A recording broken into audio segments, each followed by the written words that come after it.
Hello friends, welcome back to my YouTube channel. So ಮಿಷಿನ್ಗೆ ದಾರ ಹಾಕೋದು ಹೇಗೆ ಅಂತ ಅಂದ್ಬಿಟ್ಟು ನನಗೆ ಕಮೆಂಟ್ ಬಂದಿತ್ತು.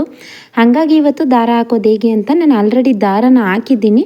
ಸೊ ಇದನ್ನು ನಾನು ಸ್ಟೆಪ್ ಬೈ ಸ್ಟೆಪ್ಪು ತೋರಿಸ್ಕೊಡ್ತಾ ಹೋಗ್ತೀನಿ. ಏನಕ್ಕೆ ನಾನು ದಾರನ ಹಾಕಿ ತೋರಿಸ್ತಾ ಇಲ್ಲ ಅಂತಂದರೆ ನಿಮಗೆ ಕನ್ಫ್ಯೂಸ್ ಆಗುತ್ತೆ. ಹಾಗಾಗಿ ನಾನು ಆಲ್ರೆಡಿ ದಾರನ ಹಾಕಿದ್ದೀನಿ. ಸೊ ಇದನ್ನು ನೋಡಿದ್ರೆ ನಿಮಗೆ ಗೊತ್ತಾಗುತ್ತೆ. ಮೊದಲು ಬಂದು ಈ ರೀತಿ ಹೋಲಲ್ಲಿ ತಗೋಬೇಕು. ನೋಡಿ, ಮೇಲ್ಗಡೆ ಫಸ್ಟ್ ಹೋಲ್ ಬರುತ್ತೆ ಅಲ್ವಾ, ಅಲ್ಲಿ ಈ ರೀತಿ ಹಾಕೊಳ್ಳಿ. ಅದನ್ನು ಹಾಕೊಂಡಾದಮೇಲೆ ಈ ರೀತಿ ಹಿಂದ್ಗಡೆಯಿಂದ ಬಂದು ಮೂರನೇ ಹೋಲ್ಗೆ ಹಾಕ್ಕೊಳ್ಳಿ.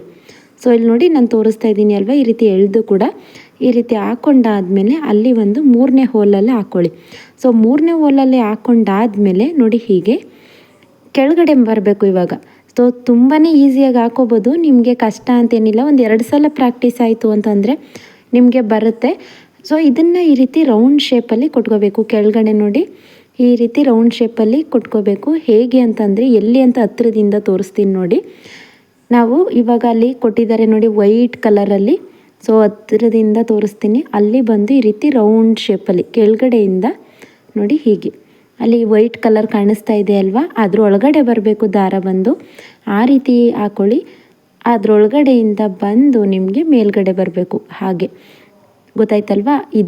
ಇದರಿಂದ ಹೀಗೆ ಹಾಕ್ಕೊಂಡು ಅದು ಬಂದು ಹೀಗೆ ಕೆಳಗಡೆಯಿಂದ ದಾರ ಬರಬೇಕು. ಸೊ ಹೀಗೆ ಬಂದು ಮತ್ತೆ ಮೇಲ್ಗಡೆ ಅದೇನು ಸಿಕ್ಸೋದು ಅಷ್ಟೇ, ಅದಕ್ಕೇನು ಹೋಲಿಲ್ಲ. ಈ ರೀತಿ ಒಳಗಡೆಗೆ ಈ ರೀತಿ ಹಾಕ್ಕೊಂಡ್ರಾಯ್ತು. ಹಾಕ್ಕೊಂಡಾದ್ಮೇಲೆ ಮೇಲ್ಗಡೆ ನಮಗೆ ನೋಡಿ ಇನ್ನೊಂದು ಹೋಲ್ ಕಾಣಿಸ್ತಾ ಇದೆ ಅಲ್ವಾ, ಅದರೊಳಗಡೆ ಕೂಡ ಹಾಕೋಬೇಕು. ಸೊ ಅಲ್ಲಿಂದ ಬಂದು ಇದು ಕೂಡ ಅಷ್ಟೇ, ಜಸ್ಟ್ ಹಾಗೆ ಹಾಕಿರೋವಂಥದ್ದು ನೋಡಿ. ನಾನು ಓಪನ್ ಮಾಡಿ ಕೂಡ ತೋರಿಸ್ತೀನಿ.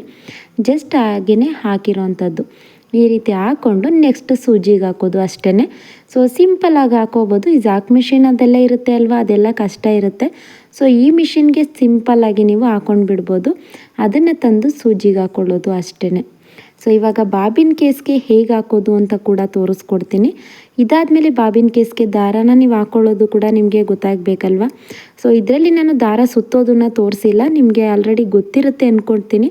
ಸೊ ದಾರ ಸುತ್ತೋದೇನಾದರೂ ಗೊತ್ತಾಗಲಿಲ್ಲ, ಅಕಸ್ಮಾತ್ ಇವಾಗ ನಾನು ತೋರಿಸಿರೋವಂಥದ್ದು ಗೊತ್ತಾಗಲಿಲ್ಲ ಅಂದರೆ ಕಮೆಂಟ್ ಮಾಡಿ ತಿಳಿಸಿ ನನಗೆ. ಸೊ ನಾನು ಅದನ್ನು ತೋರಿಸ್ಕೊಡ್ತೀನಿ ಮತ್ತೆ. ಹಾಗೆಯೇ ಇವಾಗ ಬಾಬಿನ್ನ ತಗೊಂಡಿದ್ದೀನಿ ನೋಡಿ. ಬಾಬಿನ್ನ ಈ ರೀತಿ ಇಟ್ಕೊಳ್ಳಿ ನೀಟಾಗಿ. ಇಟ್ಕೊಂಡಾದಮೇಲೆ ಅದನ್ನು ಓಪನ್ ಮಾಡಿ ತೋರಿಸ್ತೀನಿ ನಾನು ಹೇಗೆ ಅಂತ ಅಂದ್ಬಿಟ್ಟು. ಆವಾಗ ನಿಮಗೆ ಕರೆಕ್ಟಾಗಿ ಗೊತ್ತಾಗುತ್ತೆ ದಾರ ಹಾಕಿರೋದು ಹೇಗೆ ಹಾಕಿದ್ದೀನಿ ಅಂತ. ಇದರಲ್ಲಿ ನೀವು ಹೆಚ್ಚು ಕಡಿಮೆ ಮಾಡ್ತು ಅಂತಂದರೆ ನಿಮಗೆ ಸ್ಟಿಚ್ಚಿಂಗಲ್ಲಿ ಕರೆಕ್ಟಾಗಿ ಅದು ಬರೋದಿಲ್ಲ.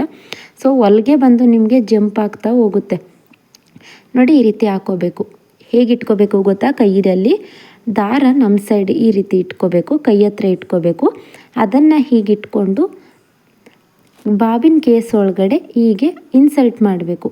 ಅದು ಹಾಕಾದ್ಮೇಲೆ ಸೈಡಲ್ಲಿ ಈ ರೀತಿ ಗ್ಯಾಪ್ ಕೊಟ್ಟಿರ್ತಾರೆ ಅಲ್ವಾ, ಆ ಗ್ಯಾಪ್ ಒಳಗಡೆ ಅದು ಬರಬೇಕು. ಆ ರೀತಿ ಹಾಕಿ ಈ ರೀತಿ ಎಳೆದಾಗ ಅದು ಫ್ರೀಯಾಗಿ ದಾರ ಬರ್ತಾ ಹೋಗಬೇಕು. ಅಲ್ಲಿ ಟೈಟ್ ಆಗಬಾರ್ದು, ಇಲ್ಲ ಪೂರ್ತಿಯಾಗಿ ಲೂಸ್ ಕೂಡ ಆಗಬಾರ್ದು.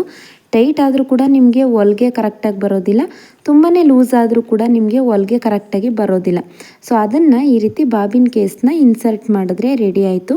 ಸೊ ನೋಡಿದ್ರಲ್ವ ಎಷ್ಟು ಈಸಿಯಾಗಿ ಹಾಕ್ಬೋದು ಅಂತ. ವಿಡಿಯೋನ ಇಷ್ಟ ಆಯಿತು ಅಂತಂದರೆ ವಿಡಿಯೋಗೆ ಲೈಕ್ ಮಾಡೋದನ್ನು ಮರಿಬೇಡಿ. Thank you.